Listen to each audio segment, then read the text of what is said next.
하나님의 말씀입니다. 예레미야 23장 1절부터 8절까지 말씀입니다. 여호와의 말씀이니라. 내 목장의 양떼를 멸하며 흩어지게 하는 목자에게 화이 있으리라. 그러므로 이스라엘의 하나님 여호와께서 내 백성을 기르는 목자에게 이와 같이 말씀하시니라. 너희가 내 양떼를 흩으며 그것을 몰아내고 돌보지 아니하였도다. 보라, 내가 너희의 악행 때문에 너희에게 보응하리라. 여호와의 말씀이니라. 내가 내 양떼에 남은 것을 그 몰려갔던 모든 지방에서 모아 다시 그 우리로 돌아오게 하리니 그들이 생육에 번성할 것이며 내가 그들을 기르는 목자들을 그들 위에 세우리니 그들이 다시는 두려워하거나 놀라거나 잃어버리지 아니하리라. 여호와의 말씀이니라. 여호와의 말씀이니라. 보라, 때가 이르리니 내가 다윗에게 한 의로운 가지를 일으킬 것이라. 그가 왕이 되어 지혜롭게 다스리며 세상에서 정의와 공의를 행할 것이며 그날에 유다는 구원을 받겠고 이스라엘은 평안히 살 것이며 그의 이름은 여호와 우리의 공이라 일컬음을 받으리라. 그러므로 여호와의 말씀이니라. 보라, 날이 이르리니 그들이 다시는 이스라엘 자손을 애굽 땅에서 인도하여 내신 여호와의 사심으로 맹세하지 아니하고 이스라엘 집 자손을 북쪽 땅 그 모든 쫓겨났던 나라에서 인도하여 내신 여호와의 사심으로 맹세할 것이며 그들이 자기 땅에 살리라 하시니라. 아멘.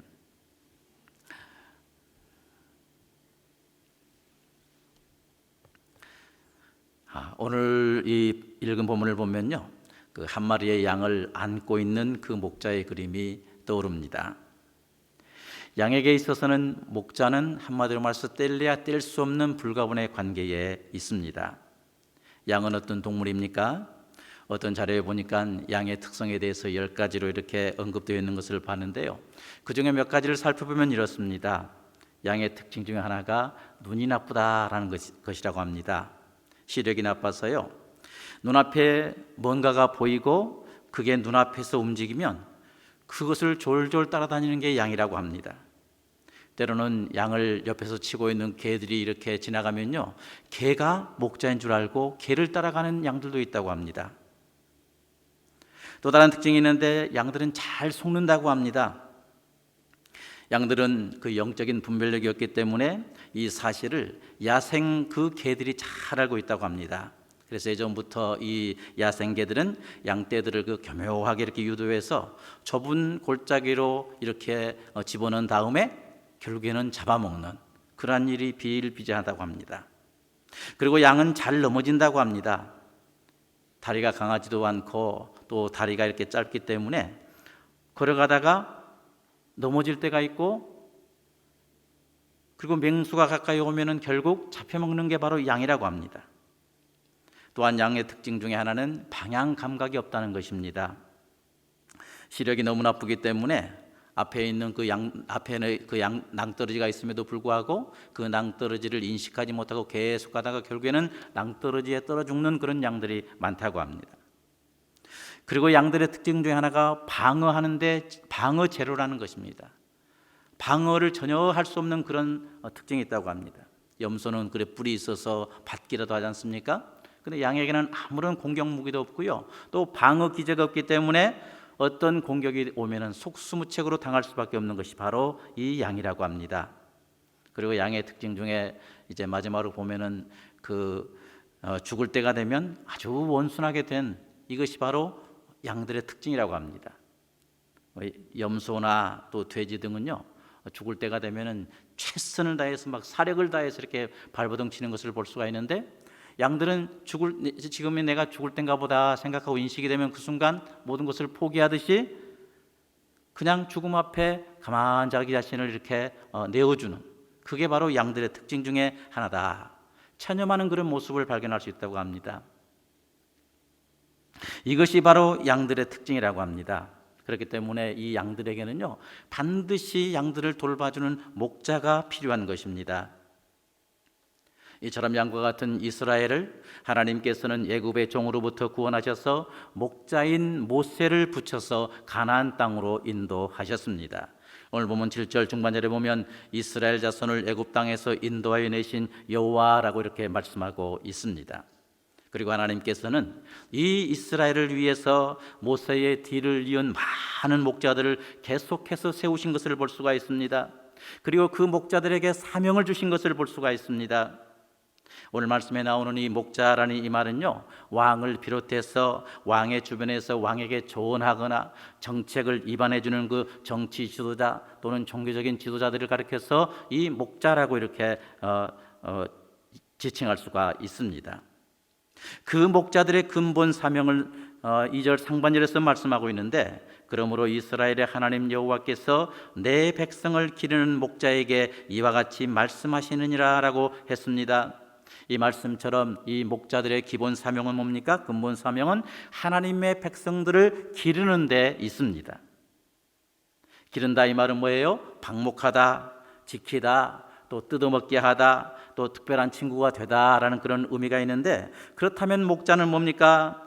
이제 백성들을 지키고 또한 필요한 것을 뜯어먹게 하고 또 때로는 뭡니까? 친구가 되어서 그들을 억제한 것이 아니고 그들을 존경하고 그들의 간절한 바람이 무엇인지를 파악해서 그 바람을 성취해 주는 그러한 역할을 하는 사람이 바로 이 목자라고 할 수가 있습니다.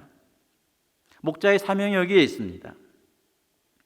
구체적으로 유다 백성들이 하나님을 애굽에서 인도해 내신 그 하나님, 이 하나님을 잘 섬기도록 해야 합니다. 또 목자들은 하나님과의 언약을 기억하면서 백성들이 하나님의 말씀대로 순종하며 살도록 가르쳐야 하는 것입니다. 유다를 모든 위험으로부터 보호하는 것이 바로 목자의 사명입니다. 그리고 이 백성들을 무시하고 질밟는 것이 아니고 친구처럼 그들을 존중하고 그들과 함께하고 또한 그들의 바람이 실현되도록 돕는 그 역할을 하는 사람들이 바로 목자라고 할 수가 있습니다. 바로 이와 같은 목적을 이루기 위해서 하나님은 이스라엘의 목자를 세우셨던 것입니다. 그러나 오늘 본문에 나오는 이 목자들은 하나님께서 세우신 목자로서의 사명을 감당하지를 못했습니다. 오늘 본문 2절 상반절에 보니까 그랬습니다. 그러므로 이스라엘의 하나님 여호와께서 내 백성을 기르는 목자에게 이와 같이 말씀하시니라. 너희가 내 양떼를 흩으며 그것을 몰아내고 돌보지 아니하였도다 라고 말씀하고 있습니다. 여기 흩으며라는 말이 있는데요, 이 흩으며라는 그 말이 뭡니까? 그 집단 생활을 하는 그 존재들의 그 생명을 이태롭게 하는 그런 행위, 집단 생활을 하는 군집 생활을 하는 그런 이들이 있는데, 또 어떤 동물이 있는데, 이 군집 생활, 집단 생활을 하는 그 이들의 생명을 위태롭게 하는 행위가 곧 흩으며라는 그러한 의미입니다. 우리가 가끔 이제 남극의 그 펭귄들이 그 군집 생활을 하고 있는 그 영상을 볼 때가 있는데, 어떤 킬러새가 다가옵니다. 킬러새가 다가와서 이동하고 있는 어린 그 펭귄들을 이렇게 공격하는 장면을 우리가 봅니다. 이 킬러새에게는 그 날카로운 부리가 있기 때문에 이 부리로 어린 펭귄을 이렇게 공격해서 쪼면 어떻게 해요? 심각한 상처를 그 어린 펭귄에게 입힙니다. 그리고 조금만 더 공격하면 그 어린 펭귄을 이제 낚아채서 자기 먹잇감으로 삼을 수 있는 그런 상황입니다. 그런데도 다른 어린 펭귄들이요, 이제 흩어지지 않고 똘똘 뭉쳐서 그 대오를 형성하고요, 또 이제 인상을 이렇게 막 쓰면서 그 킬러새를 바라보면 결국에 더 이상 공격하지 못하고 그 킬러새가 날아가는 그러한 모습을 볼 수가 있습니다. 이처럼 군집 생활을 하는 동물들은요, 흩어지지 않음으로써 자신들의 생명을 보존할 수가 있는 것입니다. 여기에는 양들도 동일한 이치입니다. 양들도 흩어지지 않고 이렇게 모여 있으면 외부의 공격이 있다고 할지라도 그 상황에서 자신들의 생명을 보존할 수가 있는 것입니다. 그런데 오늘 본문의 목자들은 양들인 유다 백성들을 흩어지게 했을 뿐만 아니라 결국 바벨론으로 내몰아버린 역할까지 하고 있다라고 말씀하고 있어요. 그 양들을 돌아보지 아니하고 오히려 사지로 내몬 것을 볼 수가 있습니다. 유다의 목자인 그 왕들이 항상 기억할 것이 있는데, 그들은 정치 지도자나 권력을 행사하는 통치자가 아니라 목자의 심정으로 하나님의 백성을 섬기는 것에 자신들의 목적이 있다는 사실을 알고 항상 이 사실을 기억하고 목자로서의 양을 돌봐야 된다는 사실입니다. 하지만 그들은 이와 같은 자세로 양떼들을 돌보지 않았습니다. 오히려 흩어버리는 역할을 했습니다. 사지로 내몰아버리는 그런 역할을 했던 것이 바로 이때 당시의 목자들의 모습이었습니다.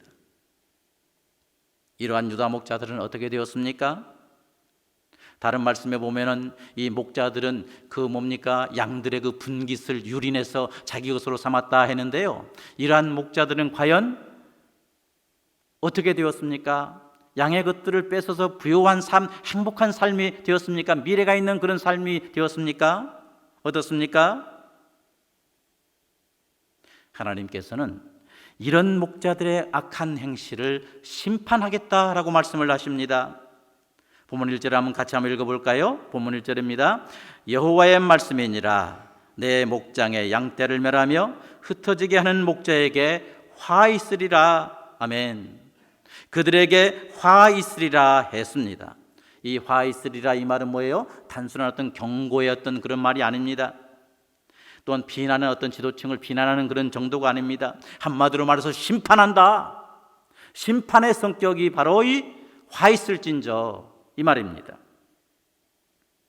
그리고 본문 2절 하반절을 보십시오. 보라, 내가 너희의 악행 때문에 너희에게 보응하리라. 여호와의 말씀이니라 라고 하셨습니다. 이 보응하리라, 이 말은 책임을 묻다, 또 처벌한다, 그런 의미인데요, 사명을 다하지 못한 책임을 물어서 그에 상응한 벌을, 처벌을 받게 한다, 그런 의미입니다.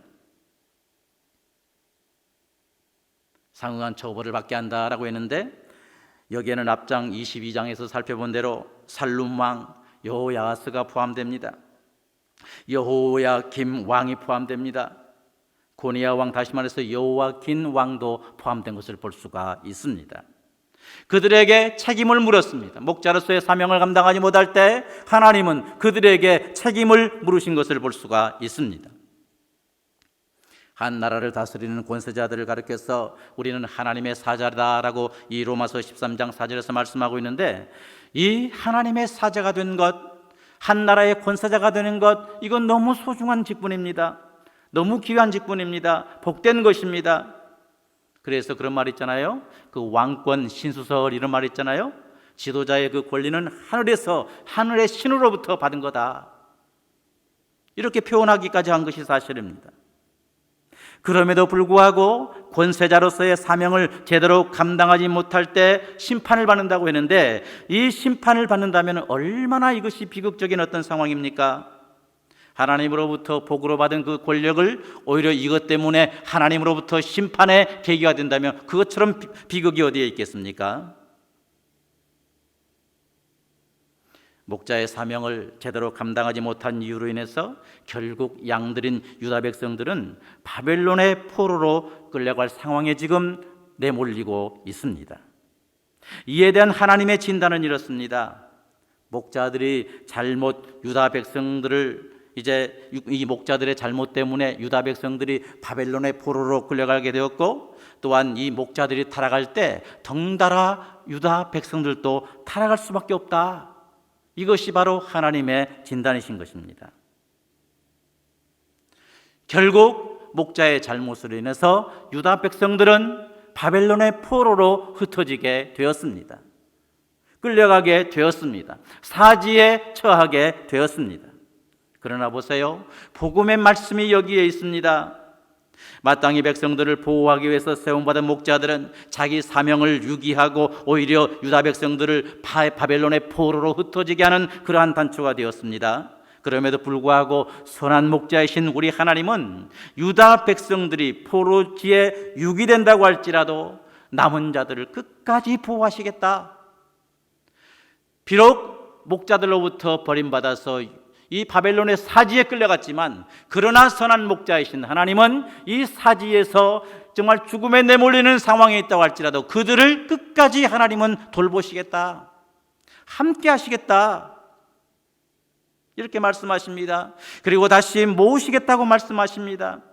또한 다시 이제 자기 우리로 돌아오게 하시겠다라고 말씀하십니다. 생육하고 번성하게 하시겠다고 말씀을 하십니다. 본문 3절을 한번 볼까요? 내가 내 양떼에 남은 것을 그 몰려갔던 모든 지방에서 다시 이제 모아 다시 그 우리로 돌아오게 하리니 그들의 생육이 번성할 것이며 라고 이렇게 말씀하고 있습니다. 그리고 하나님께서 반드시 돌아오게 하시겠다라는 이 말씀을 하시면서 이 말씀을 기필코 수행하시겠다고 하시는 그것을 확증하고 있는데, 하나님께서 이 사실을 확증하실 때는 이제 새로운 하나님의 이름으로 맹세하신 것을 볼 수가 있습니다. 본문 7절로 8절을 보세요. 그러므로 여호와의 말씀이니라.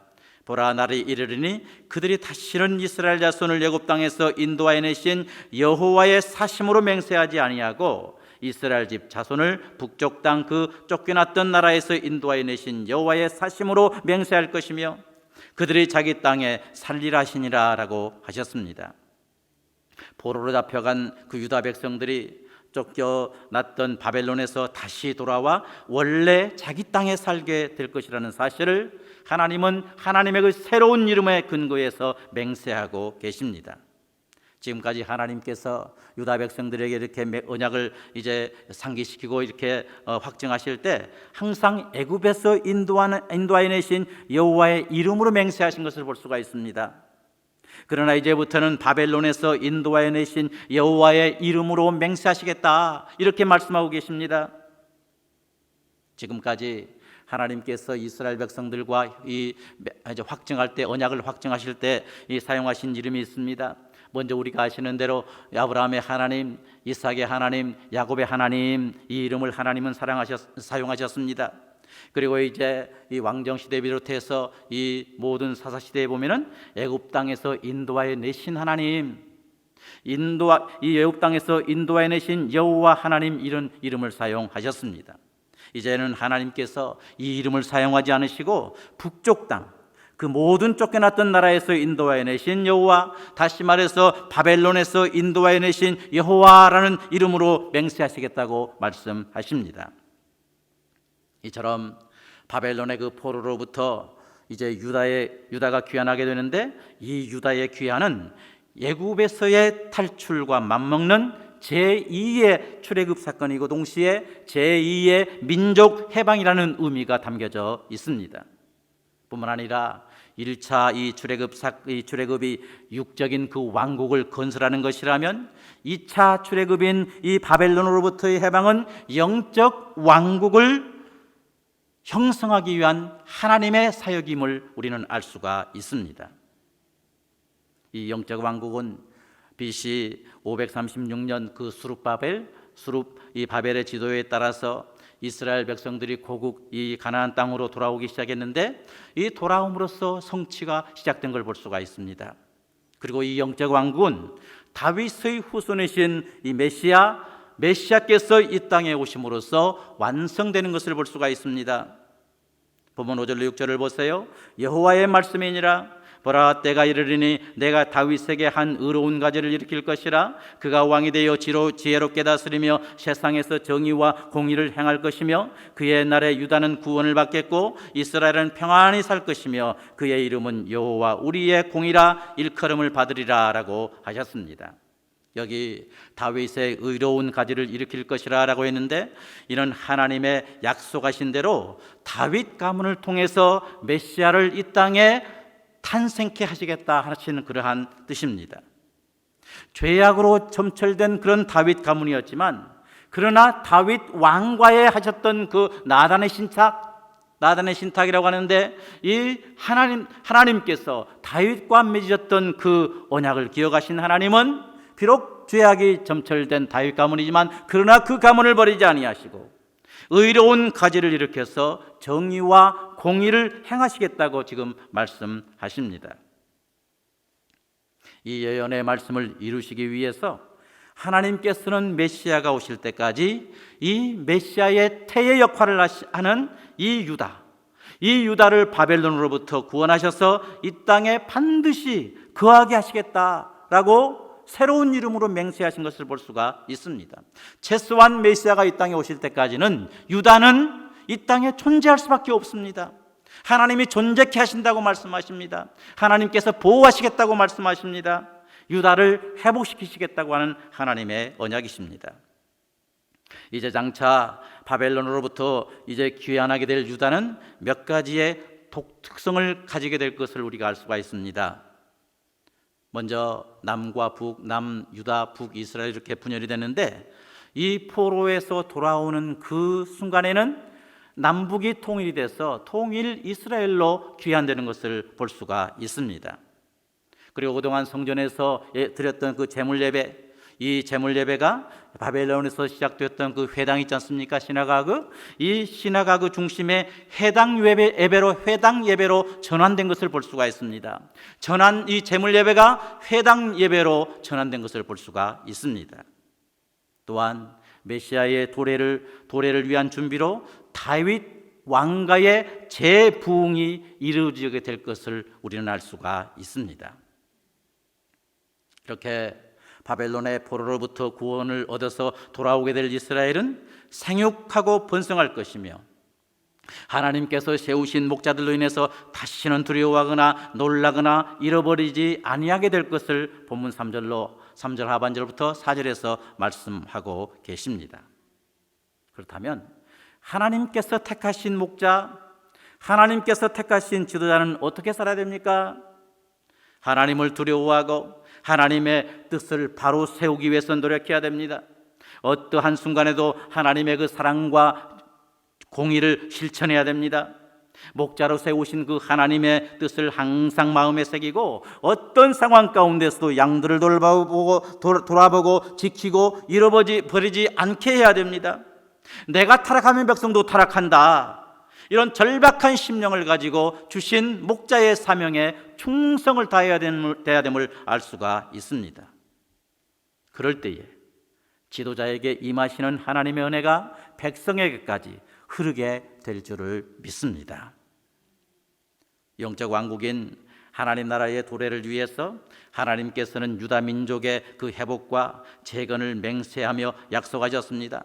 그것은 다윗의 가문에서 한 의로운 그 의의 가지, 이 가지가 나타남으로써 성취될 것을 말씀하십니다.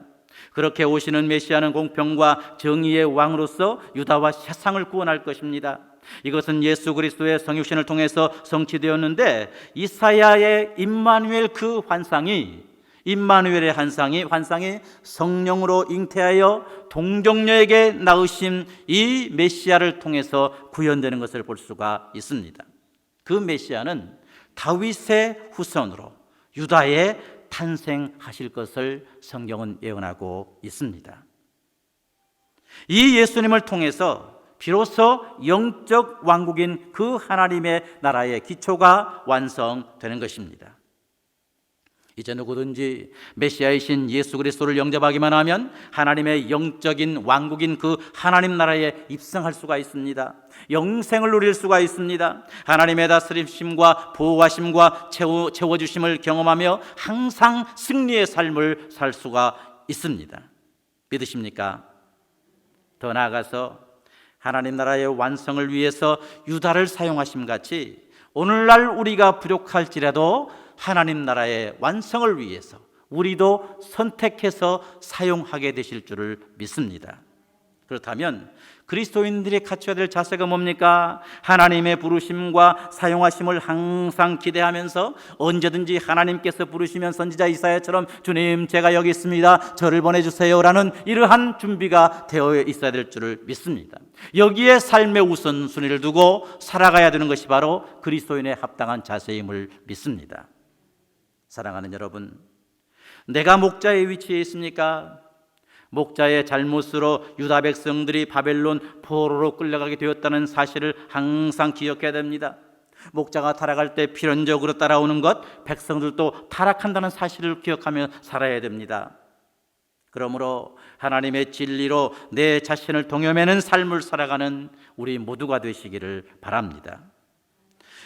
우리의 모범 되시고 선한 목자이신 예수 그리스도를 본받아 목자의 사명을 다 감당하는 이러한 우리 모두가 되시기를 바랍니다. 내게 맡겨주신 그 양들이 있습니까? 목장이 있습니까? 선한 목자 예수님께서 생명을 다해서 양들을 보살핌같이 맡겨주신 그 양무리들을 생명을 다해서 맡겨주신 그 사명의식을 분명히 깨닫고 그들을 돌봐나가는 우리 모두가 되시기를 바랍니다. 우리가 혹시 양입니까? 유다 백성들이 그랬던 것처럼 하나님의 말씀에 대한 불경건과 업신여기는 그러한 태도를 버려야 합니다. 하나님의 어떠한 말씀에도 온전히 겸손한 자세로 순종하겠다 하는 이런 자세를, 이런 태도를 취해야 합니다. 오늘도 하나님은 우리에게 맹세하십니다. 우리를 끝까지 돌보시고 인도하시고 구원하시겠다라고 우리 하나님은 맹세하십니다. 이 하나님의 사랑을 마음에 항상 새기고 어떤 상황 가운데서도 하나님을 경외하며 살아서 우리 하나님께 영광 돌리는 우리의 삶이 다 될 수 있기를 주님의 이름으로 축원합니다.